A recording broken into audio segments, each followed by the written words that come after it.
Fellas, we're finally back. It's your favorite MMA YouTuber, Jobless MMA. He's here. No, he's not too good for you, okay? I work a lot, man. 50 hours a week. I'm tired as hell when I get home. Trying to balance everything, and it's tough, okay? So if you guys want me to keep making videos, keep being consistent, please like this video. I know you hear all these YouTubers all the time. Like the video, subscribe to the video. From the bottom of my heart, just tap the fucking button, all right? Let's get this channel back on track because my viewership has been fucking dog shit recently. Dog shit.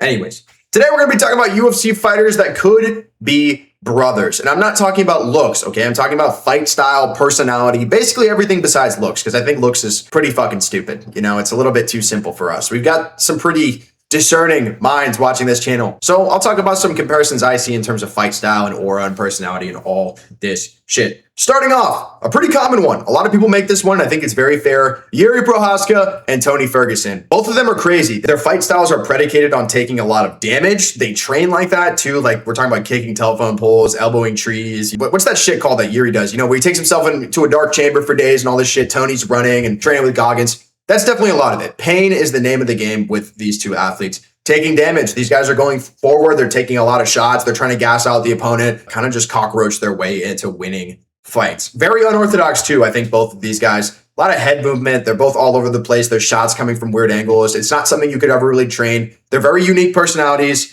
And they find ways to win fights in very, very crazy ways at the end. I mean, I think of Jiří's win over Glover Teixeira, that won him the belt. That was about as Tony Ferguson of a win as you could possibly see. Blood everywhere. He's doing dumb shit. He's getting rocked up at the end. He finds a rear naked choke. Obviously, Tony had a lot of these types of wins in his career. You know, I think of like Lando Bonata and Edson Barboza. All these fights just rolling around, blood everywhere. Crazy, crazy wins. Up next, Josh Hokit and Daniel Cormier. This one was added to the list today because I was playing UFC 6 and I was using Hokit and I was like, this guy's basically just Daniel Cormier when you think about it. He boxes. Without the wrestling, his boxing probably wouldn't be shit to open it up. There is a little bit of differences here and there about like what particular techniques they're using. Like Cormier's a lot of like collar ties and uppercuts and shit. Cormier probably has more punching power too, but short arms, short guys, kind of tubby, very athletic. Plus cardio for the division, boxing, wrestling, chain it all together. No submissions. Their personalities obviously probably couldn't be any more different. Cormier is kind of an earnest family man. Hokit is just a WWE personality. But we love Josh Hokit. Up next,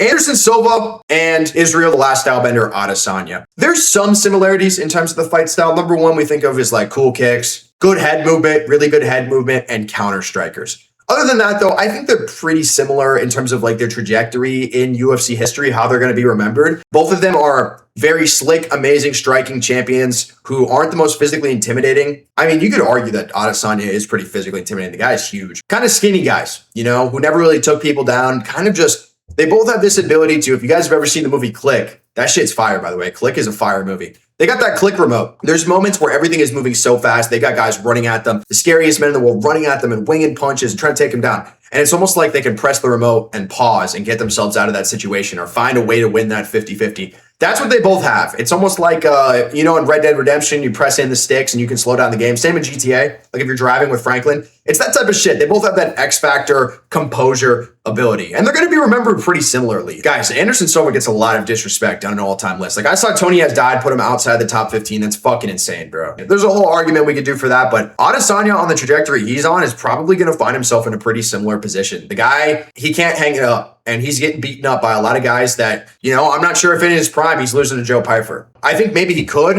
I'm not sure. I mean, Drake is, I'm not sure. Sean Strickland, I'm not sure. All these losses, I'm like, I don't know if the Israel Adesanya that fought Derek Brunson, right, or Robert Whittaker the first time, I don't think he loses to some of these guys. I'd say I definitely would pick him to beat Joe Pyfer. The prime Izzy. But they're both going to be kind of remembered in the same way. They're kind of undoing their legacy a little bit by not hanging it up. And I was around for both of these. I didn't watch as much Silva live, but I've gone back. I had a day once where I sat down and I watched the entire fight catalog from all the great champions. So I've watched every Jones fight in like a 2-day span. I watched every Silva fight in like a 2-day span. I watched all of these back, and Silva was something special, I have to say. So up next, Robert Whittaker and Stephen Wonderboy Thompson. The Reaper, Robert Whittaker. Sorry, I forgot to say the nickname. That's something we always do in this channel. I love saying the nickname. Nicknames are one of the most underrated parts of the whole fight game. So the Reaper and Wonderboy. Both of them definitely have a karate base. I think that's how they both started their careers. I know it's how Thompson started his. Whittaker, I'm pretty sure as well, was probably a Kyokushin guy like myself. Hey, Team Jobless, go watch the pad work video. We did a little bit of bag work, okay? Not the type of bag work I was doing in college, all right? That was different, okay? This is more light, controlled, technical. There's nothing technical about what we were doing in college, okay? We were like a bull in a china shop.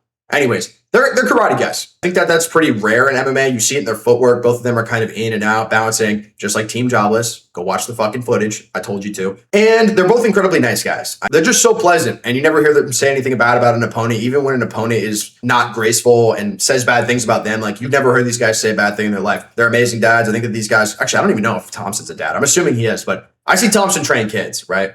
So they're both very, very good with kids. And I think it's pretty similar in these ways. Also, both of them I would consider to be volume strikers, kind of 1B contenders in their day. I know that Robert Whittaker was a champion at one point. Robert Whittaker, I don't think will ever really be remembered as a champion. He will be remembered as a second tier 1B type of guy. Same with Wonder Boy. Obviously, he drew against Tyron Woodley. Good performance by him. He'll never be remembered as a champion because he wasn't. Up next, Colby and Merab. This one's pretty much all off of fight style. I just see a lot of similar things with them. Volume, wrestling, pillow fists. That's pretty much what it all boils down to there. Insane cardio.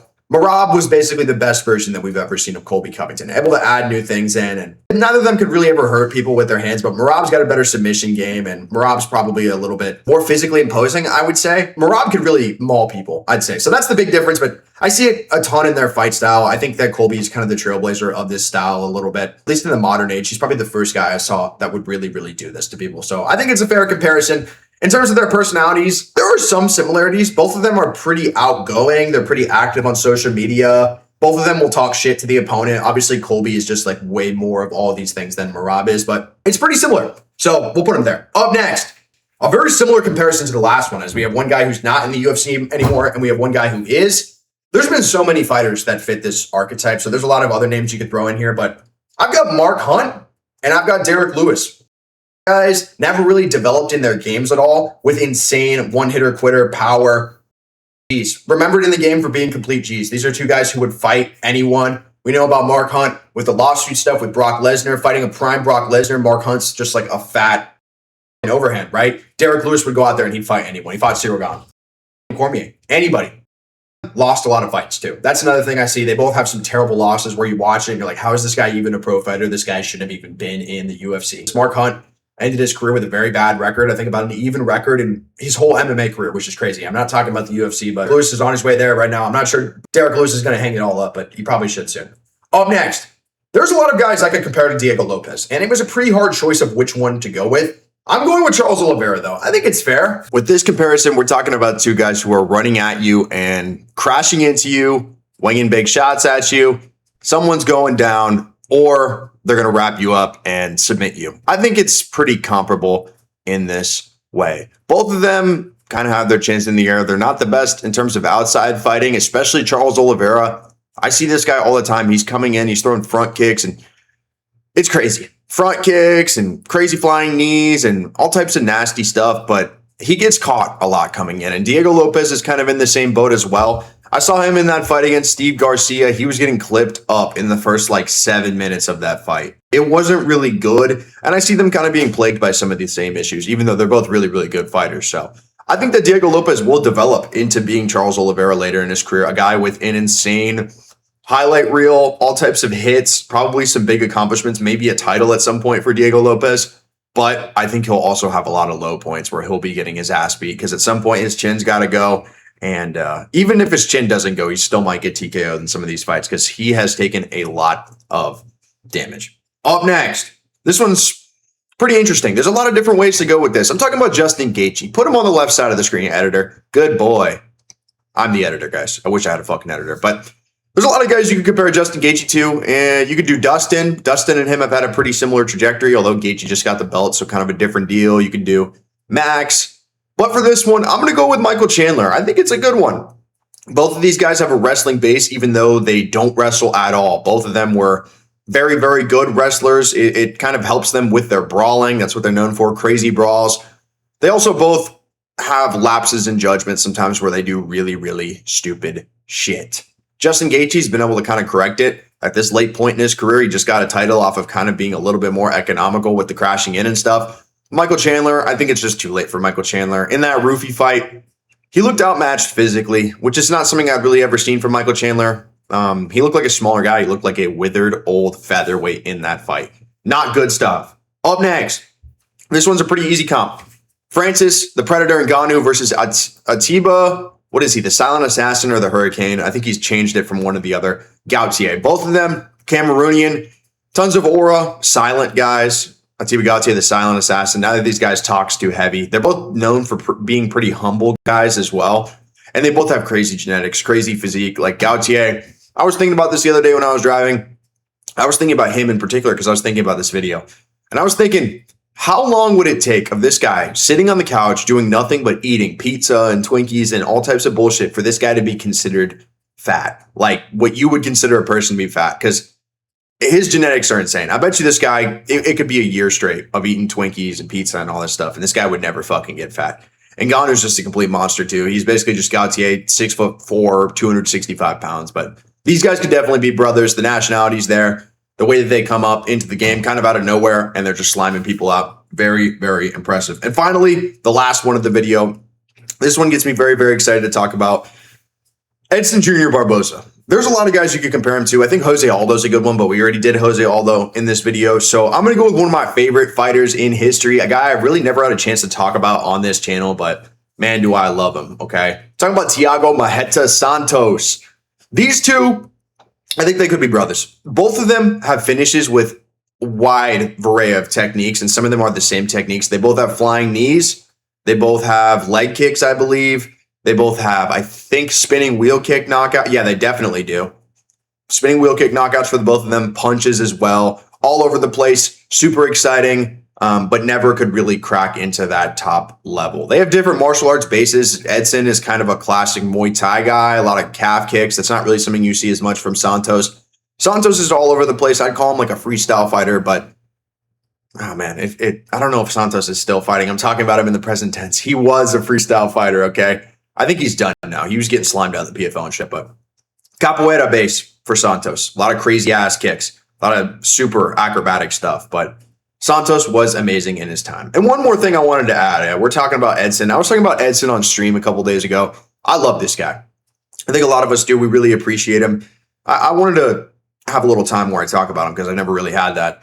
He's had a great career. This guy's taken so much damage. He's fought the who's who. The list of people he's fought is fucking crazy. He's one of the best strikers still to this day. You know, he's never been necessarily a good grappler, and I think that he's just taken a lot of damage, and maybe the game has passed him up a little bit, but Edson's that dude, man. Edson's that dude. He has a all hits, no misses type of catalog. Anytime he's in there, bro, people are getting hurt. So it sucks to see him, you know, having these close fights with these guys that probably shouldn't. He's getting slimed out by Jalen Turner in a minute, right? Jalen Turner's good, but I'm saying you're getting slimed out in like 2 minutes, bro, from Edson. That's crazy. Getting, you know, going life and death with Jakar Close is crazy, all this shit. But he's had an amazing career, just taking too much damage. Anyways, fellas, I'm going to cut the video short. I don't want to have long-ass videos anymore. I'm shooting for 12 minutes from now on. Let me know who I missed. I do have other people on this list. Maybe we'll do a part 2. But anyways, this has been Team Jobless as always. Check out our fucking streams. Love you boys so much. Peace.